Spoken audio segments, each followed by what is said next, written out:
On a calm August evening in 1998, Sondra Better was supposed to have finished her shift, but two teenagers noticed that her consignment shop called Lou Shays was still open about half an hour after the usual closing time.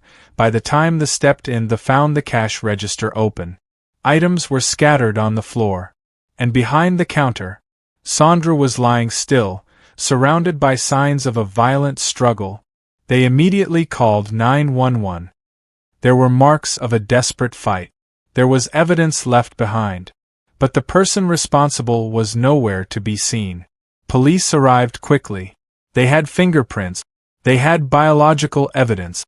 They had witnesses who'd seen someone suspicious earlier that day. And yet, the person who walked into that quiet shop and took Sondra's life vanished as if the earth swallowed him whole. What investigators didn't know, not then, not for decades, was that the answer wasn't hundreds of miles away. It wasn't buried in some hidden archive. Sondra Better lived a life marked by warmth, love, and deep commitment.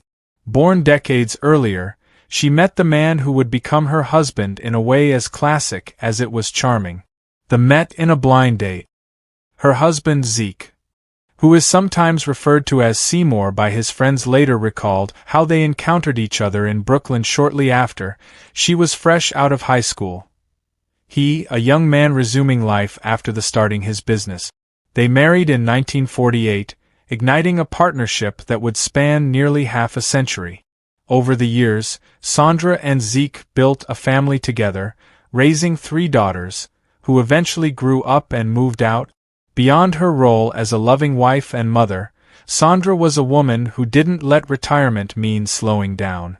She and Zeke relocated to Highland Beach, Florida, where houses had a private boat slip and crystalline swimming pool, a tranquil waterfront community where they imagined peaceful, sunlit days. But Sondra, a lively person, found that life without daily purpose felt empty. Rather than rest, she looked for meaning.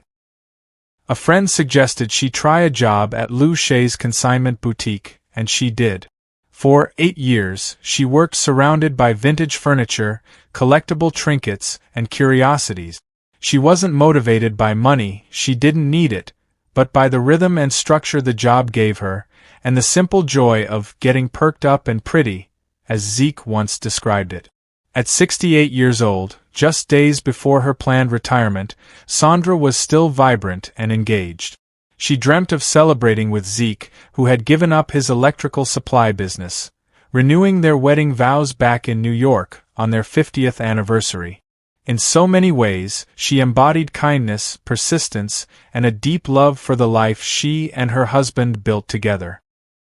On August 24, 1998, just after closing time, 2 teenagers noticed something odd. Lou Shays' consignment shop was still lit and open when it should have been shut down for the day. Curious, they stepped inside, and what they discovered made them stand frozen. Sondra Better lay unmoving on the shop floor.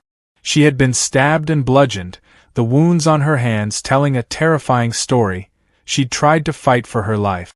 When detectives arrived, they found a trail of the killer's body fluid, leading from Sondra's body to the cash register and out the front door. In the store, there were 2 heavy marble decorative balls, stained with her body fluid. A third was found on a table nearby, bearing a fingerprint. From the outset, police suspected robbery. The cash register was emptied. But something didn't add up. Her Rolex watch and diamond ring were still there. Why would someone risk murder for cash, then leave behind valuable jewelry? Further complicating things, a witness had seen a tall, slender white man in his late 20s or early 30s in the store that day, haggling over a couch. But despite that tip, the identity of the killer remained just out of reach. The teenagers were taken in for questioning, but the police found their story to be true. At that time, no CCTV cameras were installed at the shop. Over the next few years, that evidence, the body fluid, the fingerprint, the witness sketch, was painstakingly entered into national databases. But no match came. Authorities tested DNA from dozens of men, at least 36 suspects, and none were a fit. By 2000, the trail had gone cold. police poured through 37 potential suspects, including a man who visited a hospital that night with a cut on his hand, and another who'd regularly been in the shop. Still, nothing stuck. The killer left his body fluid, his prints, but not his name. And for decades, that was all anyone had. When the investigation stalled, Sondra Better's daughters refused to stop believing. Instead of letting her story fade, they gathered clippings, newspaper articles, TV reports, magazine features, and carefully filed them in a binder. Each one told of DNA breakthroughs in old, unsolved crimes. Every article was a spark of hope. Maybe someday, someone would test the old evidence in their mother's case and give them a call, but that day was still far away. Her husband, Zeke, quietly carried his own grief. For 15 years, he volunteered at his hometown's police department, not just to serve, but to stay close to the world that once investigated their case. He offered whatever help he could, talking to detectives, sharing his pain, reminding them that Sondra's life still mattered. Meanwhile, in living rooms and phone calls, the family pleaded. Letters went out to police, to national media, to cold case unit. They gave interviews, telling Sondra's story over and over, demanding that the world not forget. They petitioned for new tests. The daughters traveled, waved signs, raised their mother's name in public forums.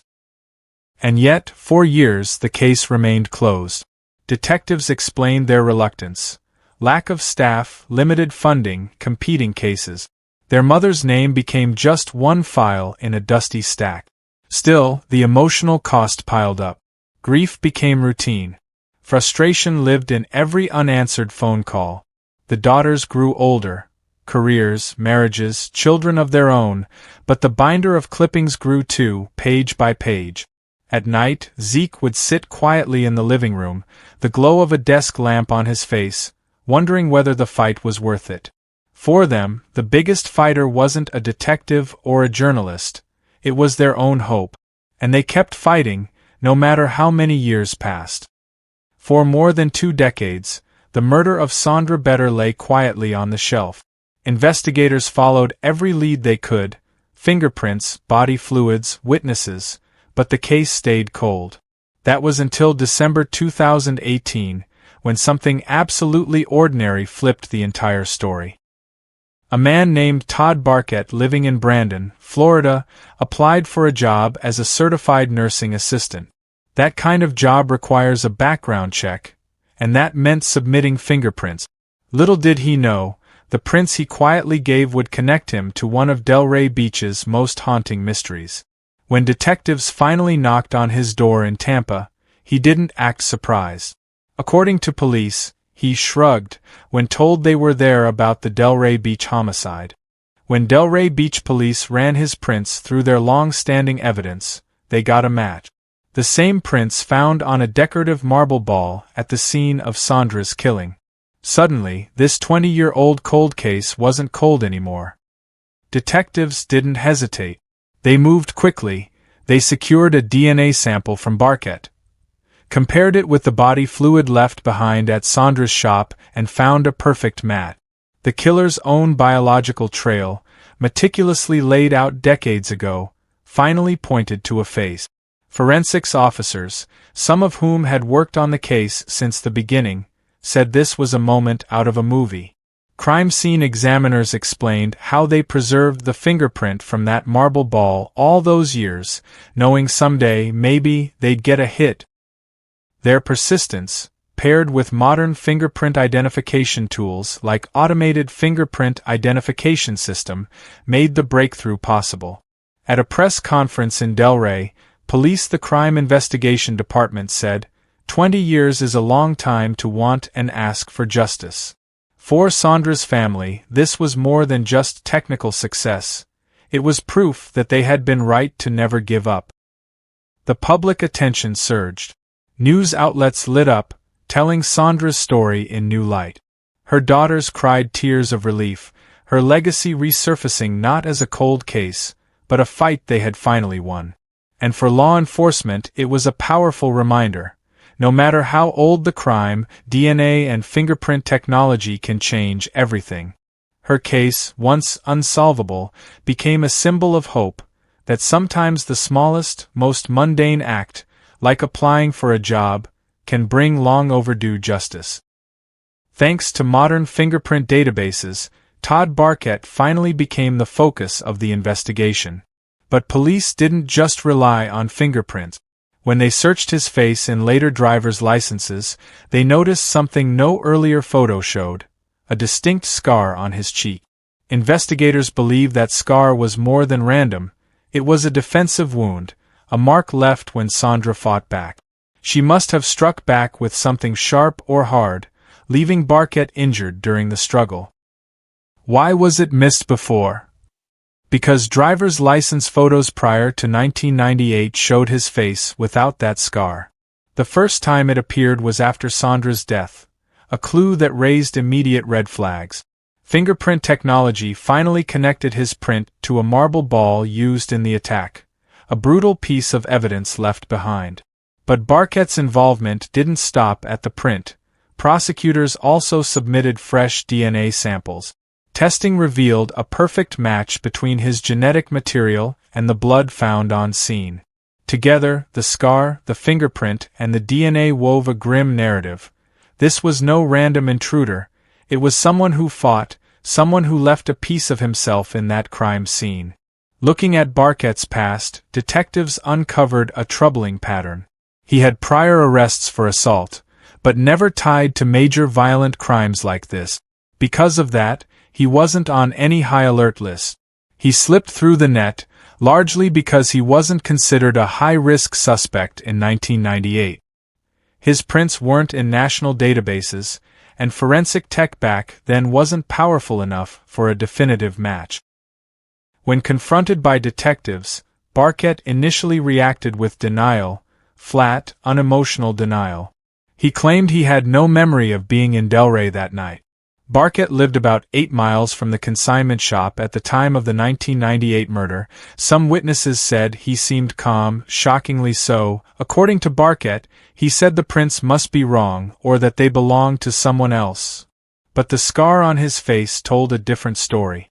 Investigators pressed on that detail, asking how he got injured that way and why it only appeared in photos after Sondra's death. He offered no satisfactory explanation. Barkett's reaction didn't include a dramatic confession. He didn't break down.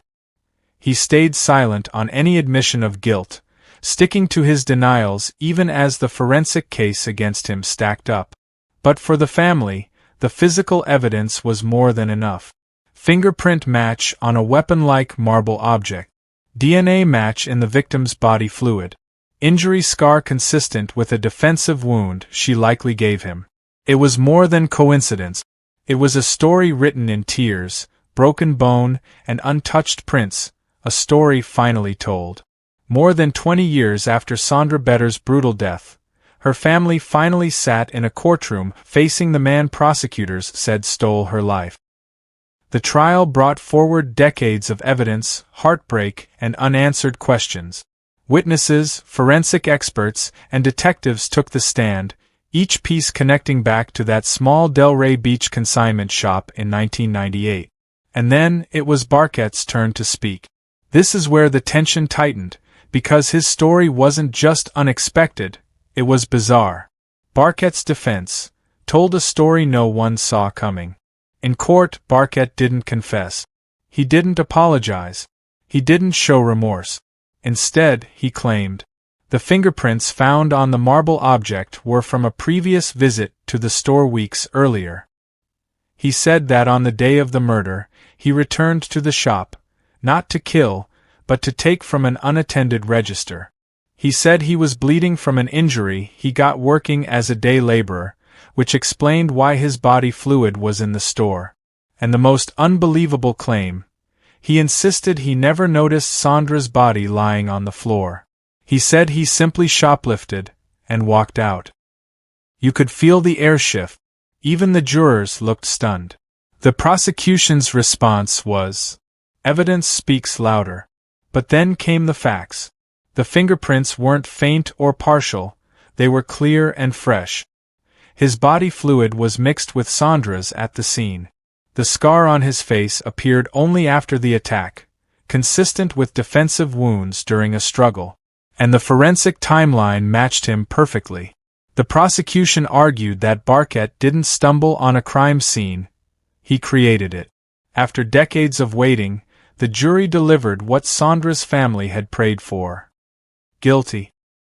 The judge sentenced Todd Barkett to life in prison after being convicted of first-degree murder in the death of 68-year-old Sondra Better in August 1998.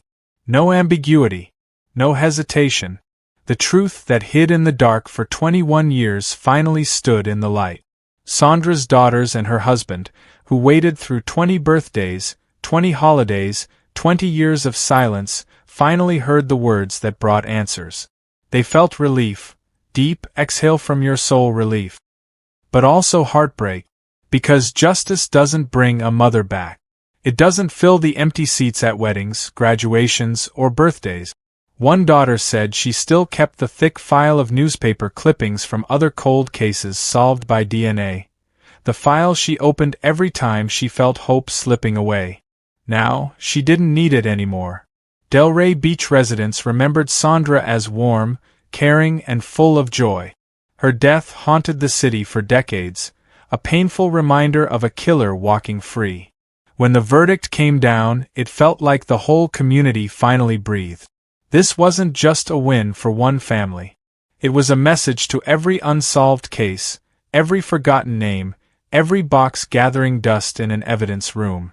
Time doesn't erase truth. It only waits for the moment someone cares enough to find it. And for Sondra Better, that moment finally came.